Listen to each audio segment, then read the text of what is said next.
Je m'appelle Pierce Lyon. Lyon, ouais? Lyon, ouais?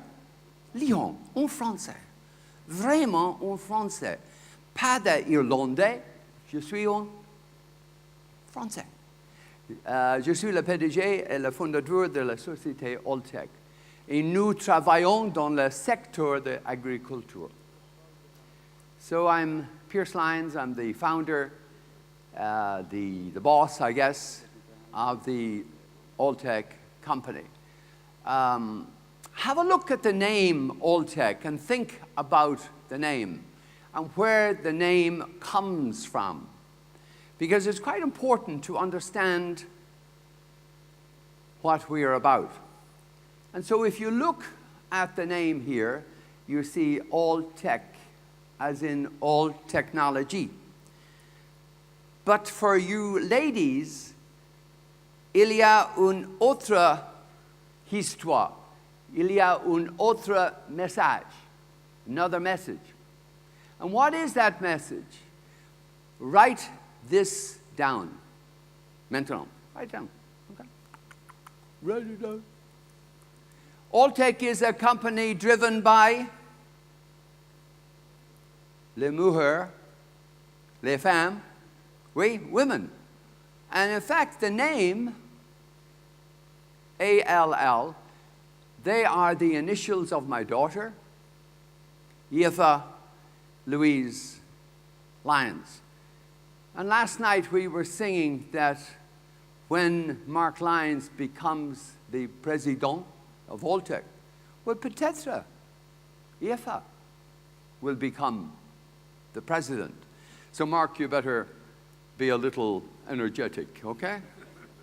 But if we look at some of the welcomes, bienvenue, welcome, and the most important one is a famous phrase from Normandy, Cade Mila Folcha. This is a name that we know in Normandy. The Normans used it when they came to Ireland to conquer us. The Normans used it when they came to England to conquer them. The Normans used it when they went to Spain to conquer them. They went to Morocco. But Cade Mila Folcha, Asgaelige in Irish, means 100,000 welcomes. And so we say to you this morning, Cade Mila Folcha, 100,000 welcomes. And particularly to a meeting like this, where you were seeing the future of Alltech. And our future is on farm. Our future, you will find out, is on your farm.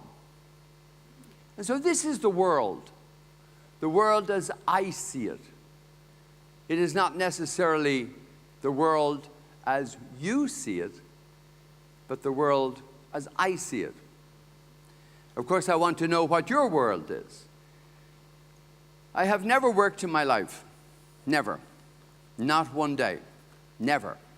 Never. And I never will. Because working with farmers is not work.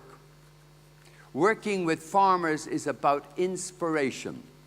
And so working with farmers, the ultimate entrepreneurs of the world, the ultimate people with such confidence. Think about it. You take the seed. You put the seed in the ground. You go away. And then perhaps you go away and perhaps you say your prayers. But the confidence that those seeds in that ground will grow, that's a farmer. And to me, that is somebody taking a chance, and that, of course, is a definition of entrepreneurship. So as you think about those things, we think about this world of contrasts. Here we are in Normandy. And the contrast between Normandy and, say, California, the contrast between California and China, it's a world of contrasts. But it's in those contrasts and it's in that difference that we have our opportunities. Normandy. And you heard the president of the region telling us how important Normandy is. But imagine, Normandy. The largest dairy herd, the largest, is 450 cows. In China, they call that a model farm. 450 cows, a research farm. And yet, as you look around, this is the essence of farming. And it's the essence, not just of Normandy, of the world. California, the average farm is 1,100 cows. It used to be in Wisconsin that the average, not 10 years ago, was probably 100 cows. And now it's growing and growing and growing, and we'll see the same here. Modern dairy in China, and we have him right here with us. He has one farm with 9,000 cows, out of a total of 200,000 cows. Al Marai in Saudi has 120,000 cows on 5, 10, 15 farms. What a world. What a world of contrast. And yet they're all on the same program. They're all on the same program. And what is this program that they are all on? It is called farming, a profession. It's called farming, a vocation. To be a farmer, you must have that passion. To be a farmer, you must have that vocation. To be a farmer, the rest of us must know that you are a business, a very important business. It's a vocation where agriculture, in a way, is listening to what John F. Kennedy once said. And John F. Kennedy said, you know, when we have a crisis, whatever the crisis is, we must look to our friends in China and the way they present a crisis. And they don't have any word which says crisis. No, rather they have a word that takes that crisis and breaks it into two words. Two words. And those two words are, of course, danger. A crisis is danger. But with danger comes the other word. And that word is opportunity. For farmers, it's opportunity. For the rest of the world, it seems like it's crisis, it's danger. But if you go where the danger is, you find the opportunity. When you find the opportunity, you create your business. President Obama's chief of staff once said, never waste a good crisis. Never waste a good crisis. So then we ask you, if not you, who? Who's going to feed the world? If not now, when? When will the world be fed? Because we need you. This world of agriculture. And again, as you look at this world of ours, it's disorder. Disorder. There are those countries where everything seems to be orderly. No, you cannot have 10 cows, you can only have 9. No, you cannot do this, you cannot do this. All this order. And then you have the world of disorder and the countries of disorder. And it has been our experience that if you work in the countries with disorder, your shift, the fare, your business will grow. But you have to be courageous to go there. Disorder. And think about disorder. The Ukraine, the Middle East, Venezuela, Argentina, Russia. These are the places where we have our opportunities. Leave politics to the politician and leave business and food to us, to the farmers. And if you understand that, and maybe in your small cooperatives, you have to go there. Or your small businesses, you have to go there. And when you go there, you find The farmers in Venezuela are the same as the farmers in California.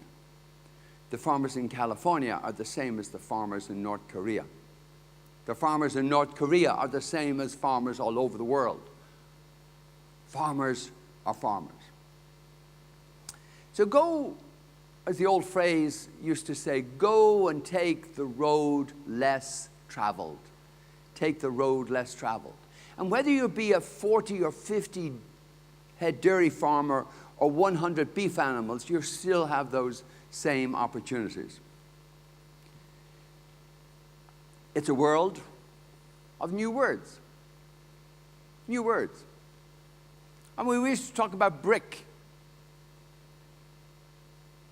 Brazil, and Russia, India, and China. Well, there's a problem.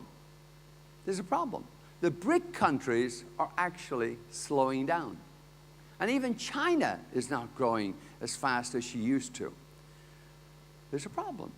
And now we have a new word, the new rival, mint. Oh, who's mint? And what is mint? These are the countries of Mexico and Indonesia. These are countries like Nigeria and Turkey. And so my question to the farmers in Normandy, are you bringing your butters and your wonderful cheeses? Incidentally, how many of you, put your hands up, are not from Normandy? What did you think of the food in Normandy? Was it good?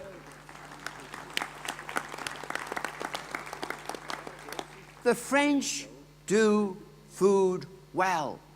So what about the opportunity for French food going to the mint countries? Think about it. Mexico, 120 million, and total feed tonnage, 29 million. Just south of one of the biggest markets in the world. A country with such heritage. And that was the first country we sent Mark, my son, to work in, was Mexico. Because we could see Mexico as being a country of the future. Indonesia. There are more Muslims in Indonesia than in all the Middle East put together. And it's quiet, and it's civilized, and it's moving forward, and its agriculture is only starting. Is there an opportunity for us to take French technology, to take American technology, and don't go visit, go stay? And one of our members in our audience actually went to run a large dairy in Indonesia. And they welcomed him with open arms. And indeed, we have what we call our dairy program, where we are training young people to go to Mexico, to go to Indonesia, to live on the farms, because we believe that's the way to do it. Nigeria. We used to think, and I'm sure if I asked you the question this morning, you would say South Africa is the largest economy in Africa. It's not. It's not. It's Nigeria. Big country, rich in oil. A lot of people, and hungry for new technology. Turkey. Total feed tonnage only 14 million, yet a population of 77 million.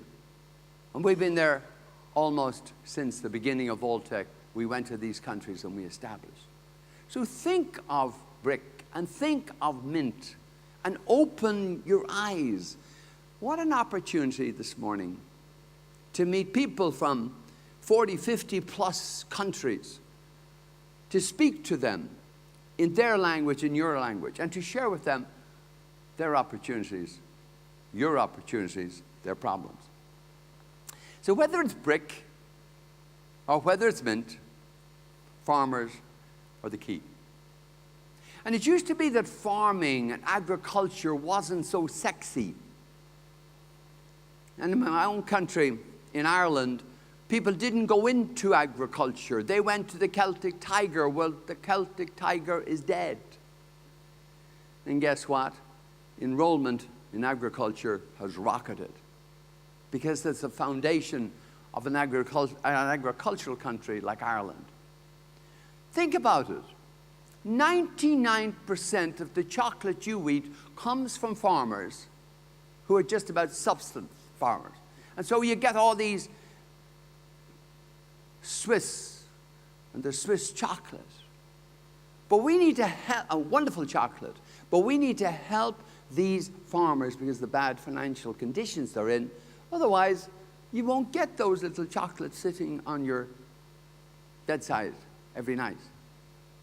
What an opportunity to bring real agricultural techniques to these people. So what is our system? And what will you hear about? You'll hear very little about our system. But as you speak to the individuals here, they will tell you about our system and how it works, and what works for them, and what doesn't work. And that's what it's all about. We start with the grains. We start with the grains. If you don't look after the soil, you're not going to get the right grains. And if you insist on destroying all the microbes in the soil and under the soil, don't expect those yields. And when we use certain chemicals that persist for years and years and years, think about this. In 1 gram of soil, 1 gram,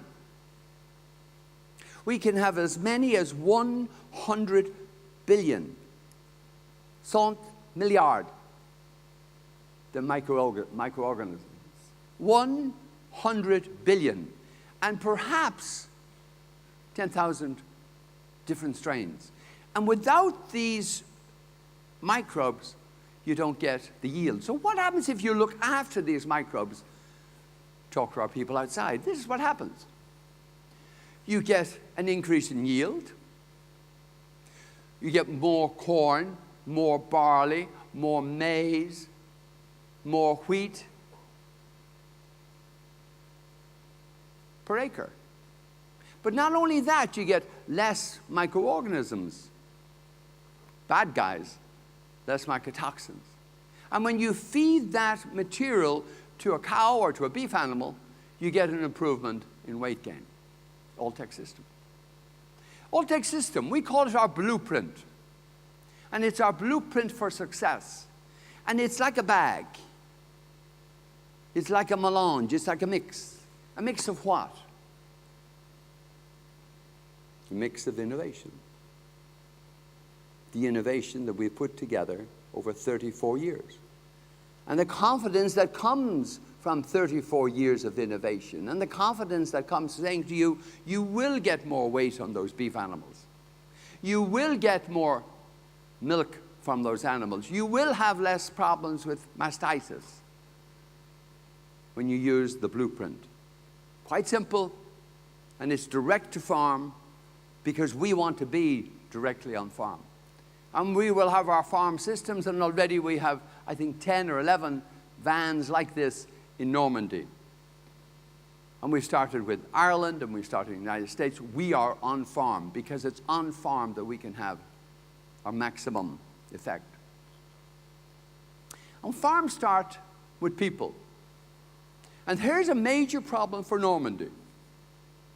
And here's a major problem for a lot of the small farms of Europe. Why? Because the quota system will go next year, gone. And that means we have to become more efficient. We can help you. But that also means you perhaps will have to grow. And where are you going to get the people? And how do you choose people? And so this week, tomorrow, you will hear from my daughter, Eva, and she will tell you, she is a clinical psychologist, how you can help choosing people to go on farm. Choosing people to work on farm. And they are not the same as people who are going to work in some big office with a collar or a tie. These are not the same people. So people, you start with the corn, you start with the land. How do you select your people? Farms. They start with the animals. But they really, really start with the health of those animals. A healthy animal means a productive animal. A non-healthy animal means non-production. I remember having the privilege of spending 2-3 days with my good friend, Dr. Arnaldo Burgos. And subsequently, I was to do the same with Fausto. But he had me walk the farm, and what would I know? And then I saw some animals with laminitis. You know, to me, they looked like they had a limp. You know, and I said, what has happened? He said, a minor change in the rumen, and you get laminitis. I said, how long will it take them to get laminitis? He said, hours. How long will it take them to overcome laminitis? He said, a month. So a month of production has gone down. So health. So the health of the animal starts with the health of the rumen. It's about efficiency. How do we take your valuable raw material and convert it into weight, into milk, or into whatever your objective is, the rumen? And here's where you wonder, I mean, my job, I started as a brewer. And when I was 26, I got a job to design a distillery. Imagine you're 26, and you get the opportunity to visit all the Scotch whiskey distilleries and all the Irish distilleries, and you have to drink that whiskey in the morning, you have to drink that whiskey in the evening, you have to do all that singing. I mean, what a job. What a wonderful, wonderful job. And why and how, therefore, do you go from that over to the animal side? Because when I was doing that, and when I was designing the Jameson Whiskey Distillery, I was working with fermentation. And we work with the same fermentation, whether it be in a sow, or in a horse, or in a cow, a beef animal. And you maintain the stability of that fermentation, be it in our big algae fermenters, or be it in the small rumen fermenters. You've got 200 liters in a large cow. And in that 200 liters, it's a fermenter. And if you look after that fermenter, you'll get everything you want. And it's so simple, so easy, if you realize that's what's happening. It also starts with words. And I've never met a farmer. I've been around the world, I don't know how many times. And I've been in farms in dangerous areas of the world. I've been on farms where I've actually been given a gun to carry, which would be quite an embarrassment if I ever had to use it, since I wouldn't know how to use it. But I looked good. A big gun. It was like a big machine gun on my hip. It was like walking like this. But every single farm I went to had two words. And the two words were quite simple. And you need to write them down. You remember, if you write something down, if you write your idea down, if you write your objective down, you are 95% more likely to do something about it. So write it down. Here's my two words, or their two words. Activate. Do something. Activate. And have urgency. Are you urgent? Do you want to do it? Are you like a little tornado? My wife says living with me is like living with a tornado. And that's the reason. She loves me to travel. You know I'm Irish. Did you know I was Irish? Didn't think I was French, did you? Or did you think I was Russian? And we Irish are very, very, what would I say, trusting. So my wife, a little woman, you'll see her. She designed the Alltech, a lot of the images you see here, my wife's a little woman. And she came to me at the end of 1 year and she said, Pierce. She calls me Pierce. We're quite familiar that way. I call her ma'am. Yes, ma'am. She said, Pierce, I have noticed that you have only been in my house, she calls it her house, for 35 nights. I said, yes, ma'am. She said, you have got to improve. I said, yes, ma'am. I want to see that down to 25. Now, see, if I was a Latin, you'd think of something, well, you know, I'd be suspicious. But we Irish are not suspicious. We're lazy.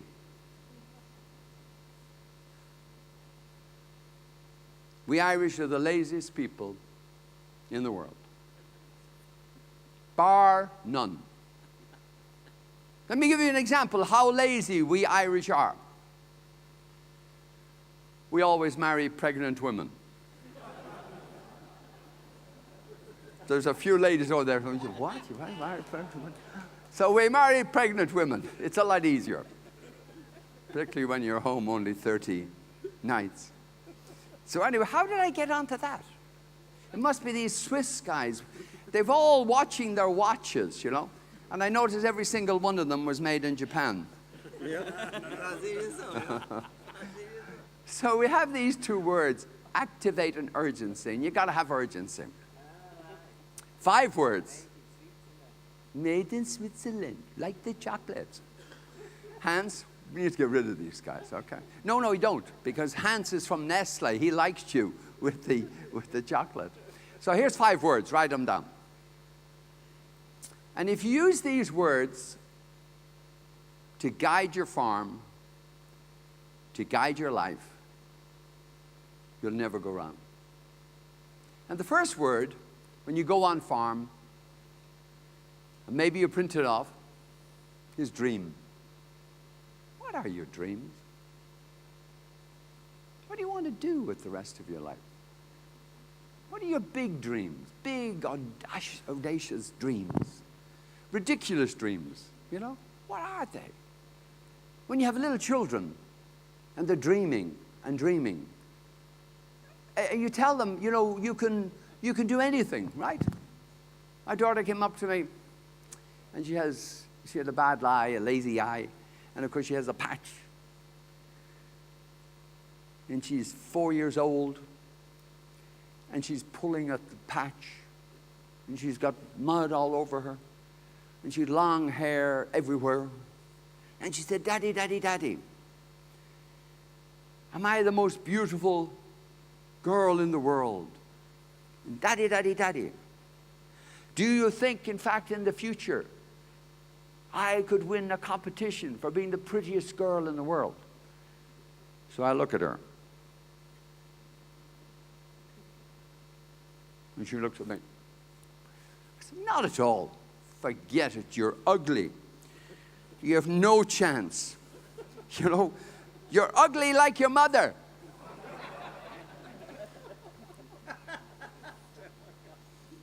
I mean, is that what you do? Of course not. You say, of course you know, you can do anything you like when you dream. And our job this week, these few days, is to dream. And as we go across to see the Alltech experience in the exhibition park, you will see our dream for the future. And you'll see the farm of the future, which will be vertical, not horizontal.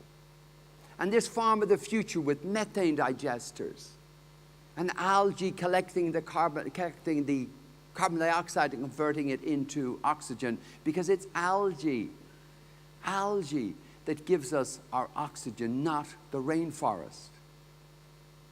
Dream. So what is your dream? And then dare. Dare to do it. Here's the problem. You know, so you do it and you fail. Who cares? If you do a PhD or a master's degree or an undergraduate degree, the first thing they'll tell you is you have to dare. You have to push yourself out beyond the boundaries. So dream, big dreams, and dare to try and make them happen. Desire. You got to want to make it happen. You've got to have passion. You've got to desire. Let me tell you, they tell me about me running every morning, and I do. Well, let me tell you, I don't desire to run every morning, but I know I have to. And any of you who are staying in the Golf Hotel, I would like you to do one of two things tomorrow morning. Come running with me at 5.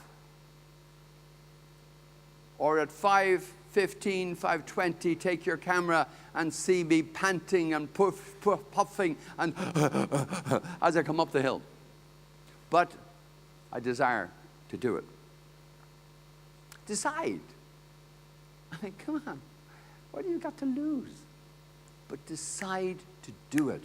Whatever it is, just decide, just like I told my little girl. You know, you can do anything. But you have to start with that decision. And then you have to dedicate. I think it was Einstein said that the definition of genius is 98% perspiration, and 2% inspiration. So you have to dedicate. So there they are. You dream, you dare, you desire, you decide, you dedicate. They're the 5 Ds. And most of my people know about the 5 Ds. And most of my people every morning get what we call a 1-minute charge. And in that 1-minute charge, 1-minute message, we're telling them something about these 5 Ds. And we've been doing it for 10 or 15 years. And they go right across the world. And I go to see any of them in our 128 countries where we work, and they'll say, I liked this morning's 1-minute charge. Because back to our friend Einstein. Einstein said, as he looked at the 5 Ds, he didn't need the 5 Ds. But what did he say? He said, look, if you do what you always did and you expect to get something different, it's crazy. So don't do what you always did and expect to get something different. So this couple of days, let's do something different. Let's break out. Let's have our 5 Ds. Let's dream. Let's talk. Let's interact. And you too will discover, if you haven't already, what an amazing world it is and what amazing opportunities we have. So in this meeting, let's think like an Einstein. Let's think what he said. He said he wasn't the smartest guy in the world. He said that again and again. Now, I thought it seemed to me all the stuff he did was pretty smart. He said, I'm the most curious. So let's be curious, like the child, the 5-year-old child, and like Einstein. Let's dream. Thank you.